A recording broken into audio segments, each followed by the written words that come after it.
half-price books, clearance sale, 50 cents a comic. I went and spent a bunch of money on a nice stack of books. I'm going to divide this video up into 2 sections just because I got so much. Again, I'm going to go on. If that's not your jam, that's fine. Let me just show you some of the stuff I found. Okay. First thing that I found that I was super pumped to find was issue 1 of Scumburbia by Sam Grinberg. Grinberg's a cartoonist and animator. He works on The Simpsons right now. I think he does character design.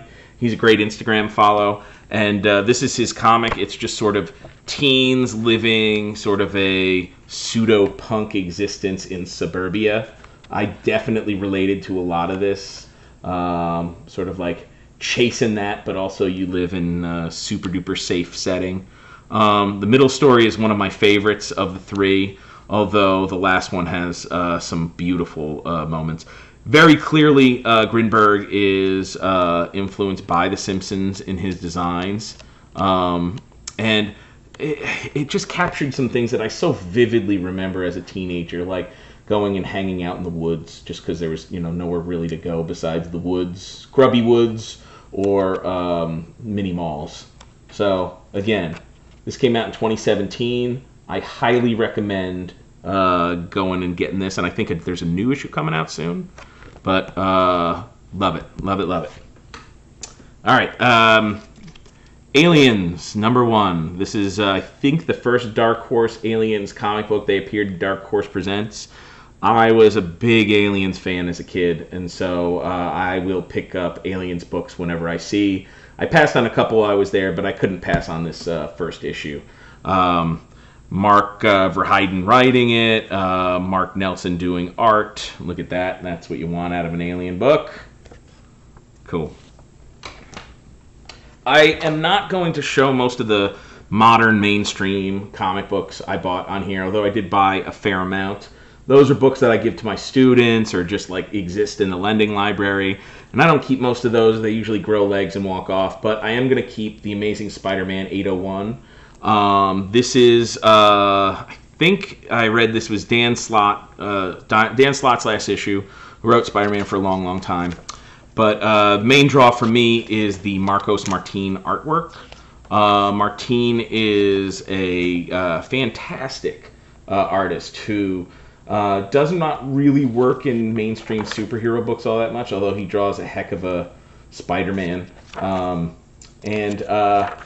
One and done issue, so it was cool to get that. He draws, again, really, really nicely designed pages. Always something interesting going on. Just kind of you can follow it. Good stuff, good stuff. I'm not kind of over Spider-Man, but I can be drawn back by a master artist like that dude. So this might be my favorite 50-cent comic find of the entire show. This is AXA #1, and I've got #2 here. So I've done some research on AXA, and I guess she was a European comic strip character, post-apocalyptic, sort of wreck of the world type setting. She lived in a glass-domed community, got sick of the rules, ripped off her shirt, and now she lives in the wastelands. This has a little bit of everything that I like. It's got warlords, it's got this great fight scene with bikes and motorcycles. It's got a lot of cheese. There we go, look at that. It's got a lot of cheesecake, tongue firmly in cheek with a lot of this stuff. I really, really dug this, and so now I kind of feel like I have a mission that I got to go and find more of this. There's AXA 1 and AXA 2. Batman, Holy Terror. I am a big Norm Breyfogle fan, his version of Batman. I don't think I've ever read this before. Breyfogle was probably my favorite Batman artist after Jim Aparo. I really liked Jim Aparo as a kid, so... And it's nicely put together. Found another issue of Beavis and Butthead, #16. I gotta say, I've kind of been on a recent kick where I've been enjoying reading Marvel's Beavis and Butthead offerings. I wish they'd collect them all in an omnibus, not only because of the Beavis and Butthead stories, but because there's really cool interstitial things as you read them. When you would watch the cartoon, Beavis and Butthead would watch music videos and crack wise on them. In the Beavis and Butthead comic, they look at pages of house-style Marvel comics and then crack wise on them. And it's pretty funny. There's also a huge consistency to this book because Rick Parker, I think, drew every issue. So, I don't know. I'm a fan, and I'm trying to get a run. I did get a nice run of Donald Simpson's Border Worlds. I think I talked about this first issue somewhere, but this is the first time that I'd seen any other issues. So I got 1 through 7 or 8. Don Simpson's probably most famous for Megaton Man. But this is cool. I've read the first issue, and so I'm going to go back and read some of the others. Kitchen Sink's publishing it. It's good-looking stuff. Very cool. Black Moon, I don't know if it's as good-looking. I haven't even taken this out of the sleeve yet. I just thought it was a good bet based on the cover. And we'll see on that one. 50 cents. There was a lot of Blade of the Immortal in a couple of boxes at the sale. I don't know anything about Blade of the Immortal, so I just picked one run, and I thought I would check it out. And if I end up liking it, I'll go back and I will try to find some more of it, or maybe find some collections. I can tell you that this is also very easy to pass off to my student readers. Kids who wouldn't pick up a novel will happily carry around 3 issues of this and just read it like crazy. So I got issue 1, issue 2, and issue 3. Hirokai Samura, again, I'm very, very illiterate when it comes to manga, so this is a first step, I guess. There's a couple other in here. That's a cool cover. Like that. Not a cool cover. Caliber Comics Presents 23. Like, this is a mess. I don't get it. And it's pretty funny because I'm going to lift it up to the light a little bit, and if you look, you can see it's actually signed by Phil Hester. Phil Hester's got a sort of a cartoonist with a lot of history. He's done a lot of superhero stuff. But this has got to be some of his first works because this looks like no Phil Hester that I'd ever seen when I was reading like his work on Swamp Thing and Green Lantern. Oh no, Green Arrow. I think he did Green Arrow. But there's some Gene Day. I think there's some Dan Day in here. I think there's also some Dean Haspiel in. Yeah, there he is. So again, Caliber put out a lot of books, and they definitely broke a lot of artists. So it was cool. Cadillacs and Dinosaurs #1 from Epic. There are so many reprints of the Xenozoic Tales that I most of the time have no idea what I have or do not have. So I decided to grab this up for the cover. It's a #1. It is definitely a reprint of some of the early issues. You can really see they're wearing their EC Comics influence on their sleeve here. I think that was part of the draw to this. Yeah. I may have read this before, I don't know, but again, 50 cents, you can take the risk.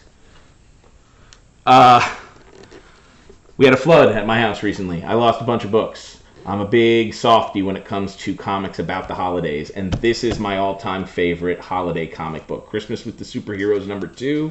It contains within it my very favorite Superman story. This was written by Paul Chadwick of Concrete fame, a lot of work for Dark Horse. Not a lot of work outside of that on, like, you know, superhero type stuff. Not a typical Superman story, I don't think. It's just guy stranded on the side of the road. Superman comes and helps him out a little bit. It goes a little more in depth than that, but really one of my favorites. So I had to have this as a replacement for the one that got washed away by the water. There's some other great stories in here. There's a Gray Morrow, Dave Gibbons team up here. I don't think that reprinted really well. Yeah, like that doesn't look great. There's a John Byrne, Andy Kubert team up, Enemy Ace. So there's some stuff in here. I'm glad to have another copy of it, because the one I had was a cherished favorite from childhood. Conan the Barbarian, Dark Lawn the Mystic. This is some Jim Starlin stuff. Starlin is never blown my hair back. Obviously, we're living in a Jim Starlin world with all the movies with Thanos and all that junk. Yeah, he's an interesting dude. He definitely goes away with these books that like is not the norm. I can see why he's got some super dedicated fans. And again, it's a #1. Looks like this is like some magical stuff. There's the cover again. So, and it's good looking. All right, Date with Debbie. This is just like, looks like DC back in the 60s chasing that Archie Buck.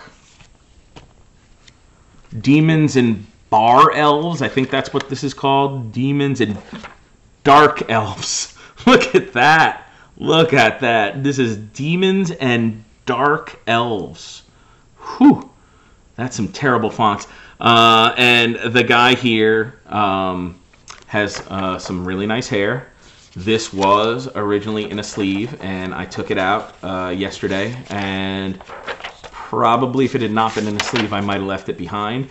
But, you know, you can see there's some interesting stuff going on. I don't know that this is going to be an easy read, but just maybe as a little, like, inspiration. It's interesting, sitting like that.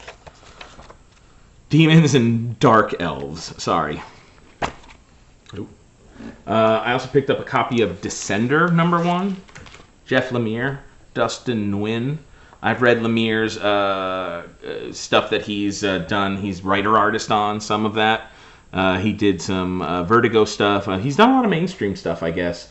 But never heard of this book before. It's a #1, so worth checking out. Also a #1 is The Demon by Matt Wagner and Art Nichols.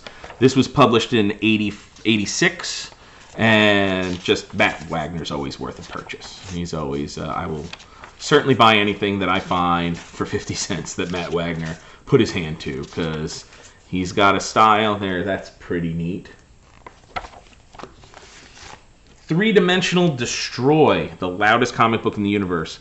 I have to admit, I have been on the lookout for the treasury-sized Destroy, but for 50 cents on this, and before you ask, it does have the Eclipse Vision 3D glasses. They are unassembled. This is Scott McCloud sort of taking the superhero thing to its logical conclusion, sort of just destroying everything and everyone just to make a point. So that's fun. Cool to find that. Again, I'm a sentimentalist when it comes to holiday comics. This is Oni Double Feature #13, the all Paul Dini issue. Dini is famous for working on cartoons like Batman the Animated Series and Tiny Toons, and he's the creator of Harley Quinn.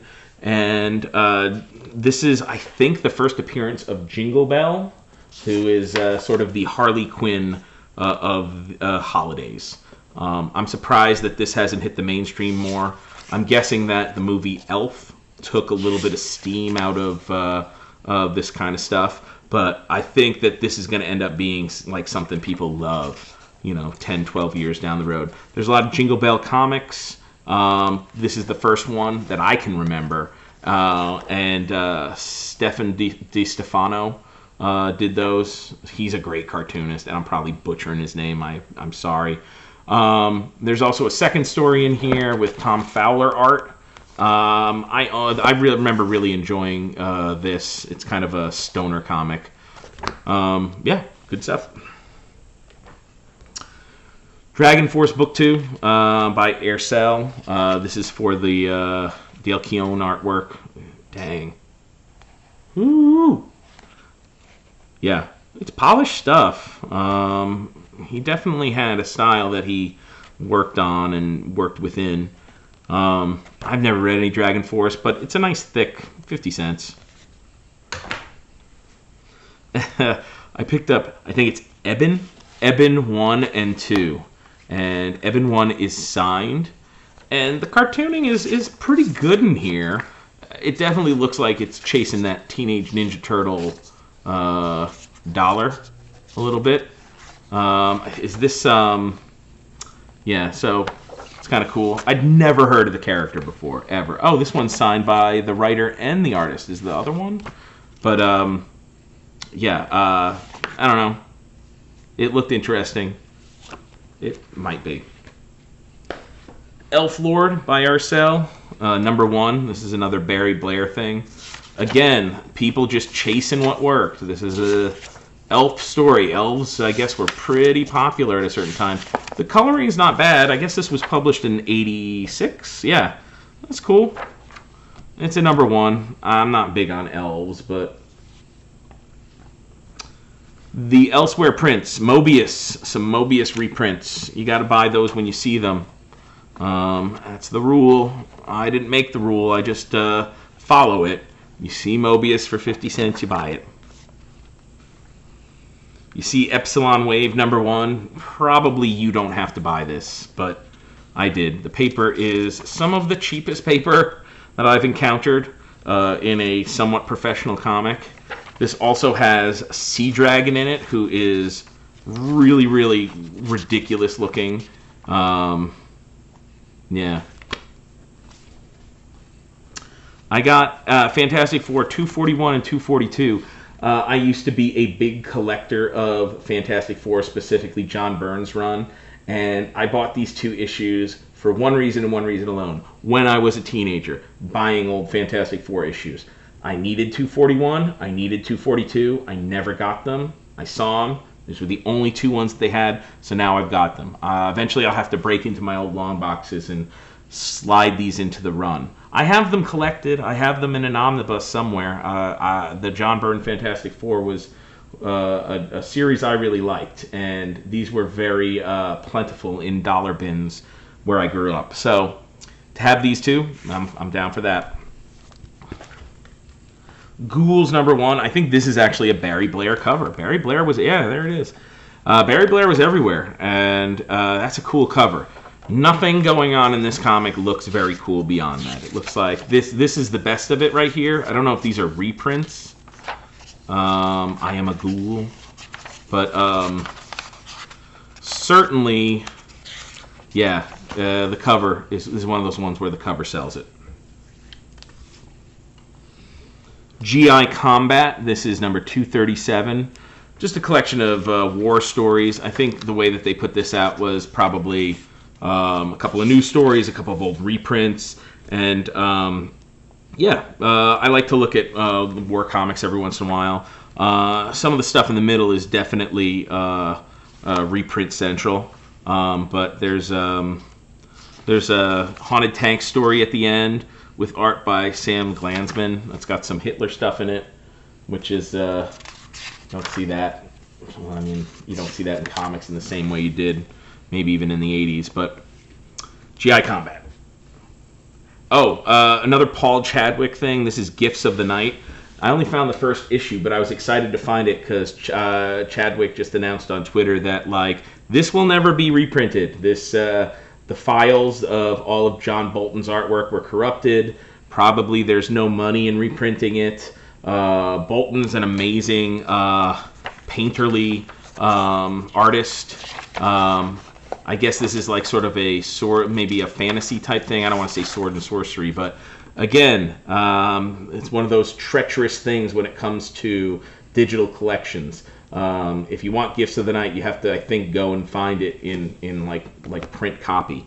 So saw #1. I'm now on the lookout for 2 through 4. I buy these Green Lantern galleries or just these DC galleries whenever I see them. DC always seemed perennially behind the curve on whatever was going on.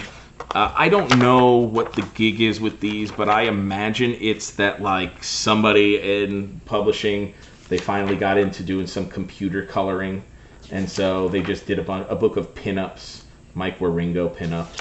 I don't have a ton of love for Green Lantern, but like some of these coloring, like they're just so overly done.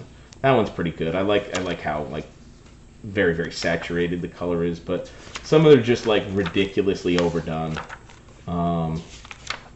Yeah. 50 cents. Remember, if you see something that looks ridiculous, it only cost me 50 cents. Gray number 1 by Yoshihisa Tagami. I don't know. I apologize if I messed that up. I'd never heard of this before. It's a nice thick volume. When you're buying 50 cents books, thickness sometimes matters. This looks like there's a ton of comics in here, so I don't know. Some cool onomatopoetic stuff. We'll see. And then we'll end this video with grips. I think this is grips number 7. I didn't feel like taking it out of the plastic, but everybody knows how fun grips is. All right.